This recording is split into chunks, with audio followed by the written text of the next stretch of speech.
Mesdames et messieurs, bonjour et bienvenue sur Médien TV. La coopération économique entre le Maroc et la France plus solide que jamais. À l'occasion de la visite du président de la République française au Maroc, une quarantaine d'accords stratégiques ont été signés dans plusieurs secteurs clés, dont la mobilité et la transition énergétique, deux domaines prioritaires sur lesquels nous allons nous concentrer dans ce focus économique. Et avec nous pour en parler, Monsieur Zakaria Fiarano. Vous êtes professeur d'économie à l'université Mohamed V de Rabat. Un plaisir de vous avoir avec nous. Un plaisir partagé. Merci pour l'invitation.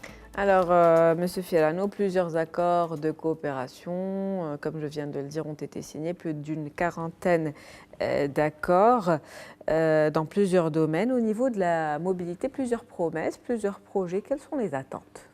Très bien. Premièrement, c'est des accords qui sont exceptionnels parce qu'ils mettent en relief des secteurs d'activité ou des secteurs stratégiques pour les deux pays. Bon, nous avons tous vu un peu la signature des 22, je dirais, protocoles de partenariat entre les deux pays, le Maroc et la France. Et donc ces 22 ont porté sur les 5 grands secteurs futuristes de l'économie marocaine et aussi française, allant de les énergies renouvelables, la santé, l'agriculture, l'infrastructure, les questions d'éducation du capital humain et plusieurs autres domaines qui ont été pris en charge dans ces conventions, les 22 premières conventions. Après, nous avons les 20 conventions qui ont été signées de façon, je dirais, partielle entre les partenaires bilatéraux des deux pays. Donc, ça permet de donner une idée fondamentale, c'est qu'on est en train de vivre un changement dans le partenariat commercial et le partenariat d'investissement entre les deux pays.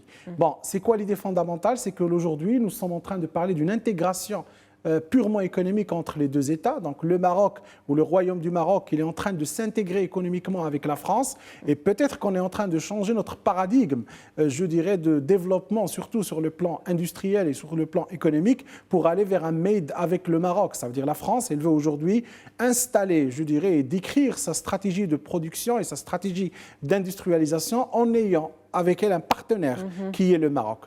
D'ores et déjà, nous savons que la France est un pays qui est déjà un grand investisseur au Maroc. C'est le premier investisseur sur le plan des investissements directs. Il est le deuxième en termes commerciaux. Nous avons également les Marocains résidant à l'étranger sont, je dirais, les plus importants en France. Et donc là, on passe vers un deuxième palier de partenariat. C'est une forme d'intégration économique dans, je dirais, les stratégies futuristes des deux pays. Et nous tablons sur des stratégies qui vont partir jusqu'à 25 ans. Et donc, ce que je peux dire, ce que je peux résumer, c'est que nous allons avoir une nouvelle façon de voir les relations bilatérales, économiques surtout, avec la France et surtout dans des domaines qui sont, comme je l'ai dit tout à l'heure, futuristes. Surtout, je parle ici par rapport aux deux grands domaines, je dirais, où là, le Maroc, il va cartonner dans les 10 ans et les 20 ans qui vont venir, c'est l'hydrogène vert, ça veut dire les énergies renouvelables. Et nous avons le deuxième, c'est le plan logistique au niveau africain. Ça veut dire nous sommes aujourd'hui la plateforme la plus sécurisée, la plus optimale pour l'Europe, pour les États-Unis, pour pouvoir pénétrer les marchés africains à travers les grands investissements et les grands chantiers qui ont été initiés par Sa Majesté le roi Mohamed VI. Effectivement, le Maroc, de par sa position géographique, est aujourd'hui un hub, une plateforme d'échange entre l'Afrique et l'Europe. Il l'a toujours été.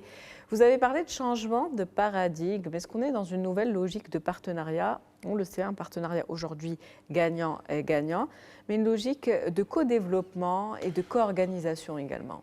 Très bien, oui. Je pense que le terme que vous avez utilisé de win-win ou gagnant-gagnant, c'est en fait, pour moi, je peux le décrire sur le plan économique en disant une complémentarité. Aujourd'hui, si on regarde un peu les stratégies qui ont été fondées par la France sur les 25 ans qui vont venir, ça veut dire les plans de développement sur les 20 ans qui vont venir, je dirais 2050 ou 2045, nous allons voir qu'ils sont alignés avec les stratégies qui ont été développées au Maroc. Le Maroc était précurseur en lançant plusieurs projets depuis 2009, les énergies renouvelables. Nous allons atteindre un seuil de développement des énergies renouvelables aux alentours de 46 à 52% pour pouvoir arriver à une certaine utilisation des énergies renouvelables et peut-être on va aller vers l'exportation de ces énergies-là. La France, dans ce domaine, a un besoin énorme. La fermeture des stations nucléaires et aussi le changement du paradigme énergétique en France l'oblige à ce qu'il y ait un partenariat gagnant-gagnant avec un pays qui est dans une proximité géographique, le Maroc, et deuxièmement, on partage avec eux les moyens de production qui sont établis. Nous avons déjà des secteurs d'activité qui ont, je dirais, bénéficié d'une jointure entre l'économie ou l'économie française et l'économie marocaine. Et donc là, la solution la plus optimale, c'est de pouvoir joindre les efforts et arriver à un certain, ce que vous l'avez appelé, le co-développement des deux nations.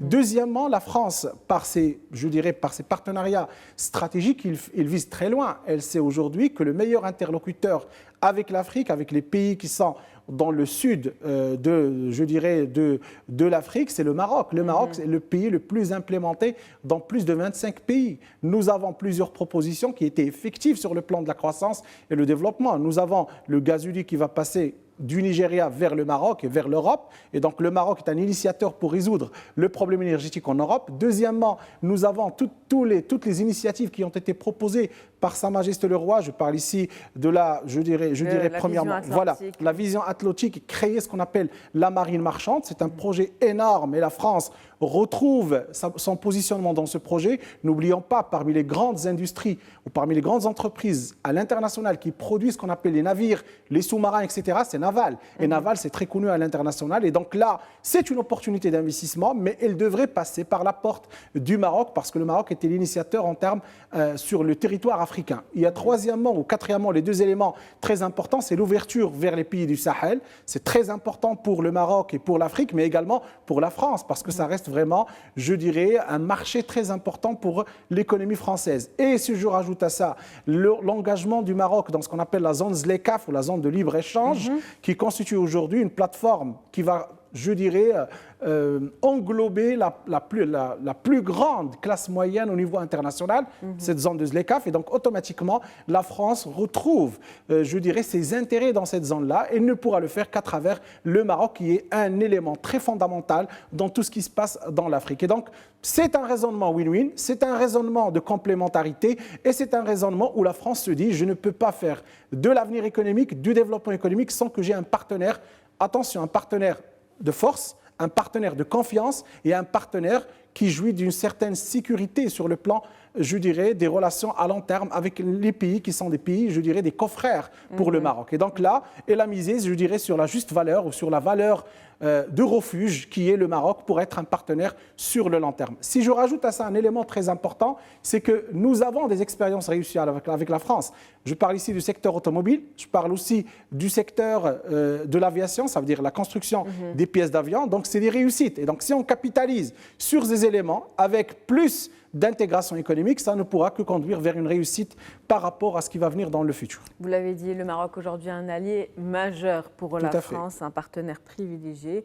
Donc un ensemble de partenariats, d'accord, un partenariat plus ou moins multidimensionnel aujourd'hui qui touche plusieurs domaines, vous l'avez très bien expliqué, pour rester sur la transition énergétique et donc l'hydrogène vert qui est un chantier aujourd'hui colossal, en tout cas pour le Maroc, et donc dont a besoin aujourd'hui la France, vous l'avez très bien dit.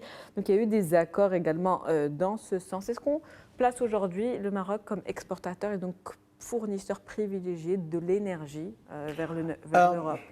Oui, dans le futur, pas maintenant. On est toujours dans la phase d'investissement. Le Maroc, il est en train d'investir dans ce qu'on appelle les énergies renouvelables. Certainement, nous avons des plateformes de production aujourd'hui, que ce soit pour l'éolien, que ce soit aussi pour le solaire, je parle ici Nord 1 et Nord 2, ce sont des stations de production. Mais on n'a pas encore atteint le seuil qui a été préconisé. On veut atteindre d'ici, je pense, 2030, on veut atteindre à peu près 52% de satisfaction des besoins en interne. Et donc là, c'est très important avant de réfléchir à ce qu'on appelle l'exportation. Pourquoi ? Parce que le Maroc, vous le savez, il est normalement importateur des énergies. Nous avons 92% des importations des énergies qui sont fossiles. Seul 8% qui vient des énergies qui sont renouvelables. Et donc là, la priorité, c'est de pouvoir, premièrement, s'autosuffire ou arriver à un seuil de 52%.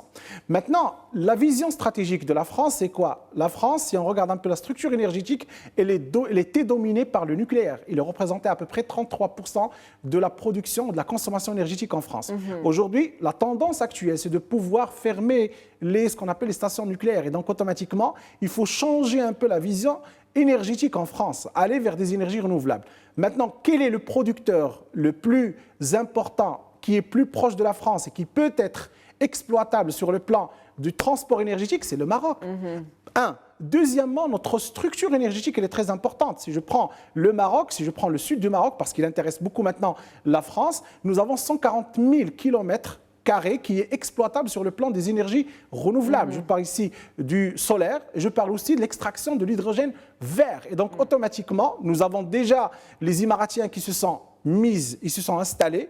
Nous avons déjà les États-Unis qui a porté, je dirais, s'est porté comme investisseur dans la région. Et la France aujourd'hui, c'est aujourd'hui qu'elle va rentrer pour trouver un peu sa place dans l'exploitation, dans l'investissement, dans l'industrie de l'hydrogène vert. Et donc, automatiquement, premièrement, ça va permettre au Maroc de devenir un hub de production d'hydrogène vert, mais également, ça va satisfaire pas uniquement la France, mais toute l'Europe par rapport à ses besoins en termes d'énergie qui est renouvelable et qui n'est pas, je dirais, qui n'a pas d'incidence négative sur ce qu'on appelle le climat. Et donc, dans cette configuration, je pense que la France a été consciente qu'il faudrait qu'il y ait des liens stratégiques avec le Maroc pour qu'on puisse vraiment arriver à cet objectif de neutralisation énergétique ou je dirais d'autosuffisance énergétique, que ce soit pour la France et également pour le Maroc.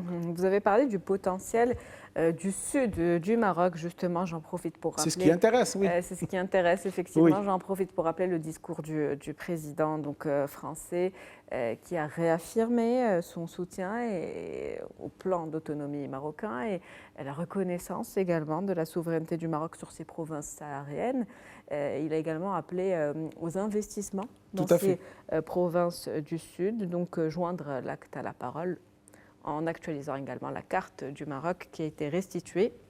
Très bonne nouvelle. Très bonne nouvelle pour nous. Donc, des promesses d'investissement public, d'ordre public, mais également privé. Il y a l'AFD qui s'est engagée à mobiliser des sommes importantes. Quelles sont les attentes et les retombées et en termes de partenariat gagnant-gagnant également? Très bien. Donc les attentes, premièrement, je pense que le secteur énergétique, je dirais, les dés sont déjà jetés. Ça veut dire qu'ils vont rentrer dans ce qu'on appelle le secteur énergétique, surtout par rapport au solaire et l'hydrogène vert. Et ça va se passer dans les 140 000 km² dont j'ai parlé tout à l'heure, qui se trouvent dans les zones sud du Maroc. Donc ça, je dirais, c'est déjà acté potentiellement. Deuxièmement, il y a aussi ce qu'on appelle les projets de développement. Lorsque vous parlez de l'AFD, vous parlez des projets de développement d'infrastructures. Il y aura des investissements en termes d'infrastructures, que ce soit pour ce qui est infrastructure, je dirais ferroviaire. On va penser à ce qu'on va partir jusqu'à Agadir pour le projet de l'extension du TGV marocain. Ça va se faire avec les Français. Ils ont déjà gagné l'appel d'offres. Et deuxièmement, on pourra réfléchir à des extensions vers le sud. On va partir probablement vers Laayoune. On va essayer d'aller vers Dakhla. C'est de grands investissements et je pense que le partenariat français va partir dans ce sens. Il y a aussi les investissements qui sont déjà en place. Ça veut dire nous avons de grands investissements. Il y a le port de Dakhla qui est en train de, je dirais, d'être dans le processus d'investissement, de mise en place. La France va être aussi une partie prenante, comme ça a été déclaré par les autres partenaires, les États-Unis, les Émiratiens, etc. Il y a aussi des projets de développement en termes de capital humain. Nous aurons beaucoup d'institutions de formation qui vont s'installer dans les zones sud. On parle d'universités qui vont être ouvertes dans la zone sud. Je ne vais pas citer de nom, mais il y a des rumeurs sur ces questions-là. Et il y a aussi des établissements de formation qui seront dédiés à ce qu'on appelle les nouveaux métiers qui sont liés aux énergies renouvelables et aussi à des typologies d'agriculture qui seront adéquates avec les zones sud. Et donc tout ça, ça va se faire avec des partenariats avec la France et la France sera un acteur très important pour pouvoir mettre en place ces investissements, je dirais, dans leur réalité et les faire émerger dans la réalité vivante des citoyens de la zone sud. Il y a également un élément très important, l'investissement qui rentre au Maroc est très colossal. Nous parlons, les premières je dirais, investigations, les premiers chiffres parlent de 10 milliards d'euros. C'est un chiffre énorme par rapport aux investissements. Et donc, les zones sud et le Maroc tout entier va en bénéficier pour pouvoir un peu changer le mécanisme de développement et je dirais, consolider les efforts qui ont été déjà déployés dans les zones sud et également dans toutes les régions marocaines. Toujours dans une logique de co-développement. Merci à vous. Monsieur Zakaria Firano, je rappelle que vous êtes professeur d'économie à l'Université Mohamed V de Rabat. C'est un plaisir de vous avoir. Merci, partagez. Fin de Focus économique pour aujourd'hui. Merci pour votre fidélité. À demain.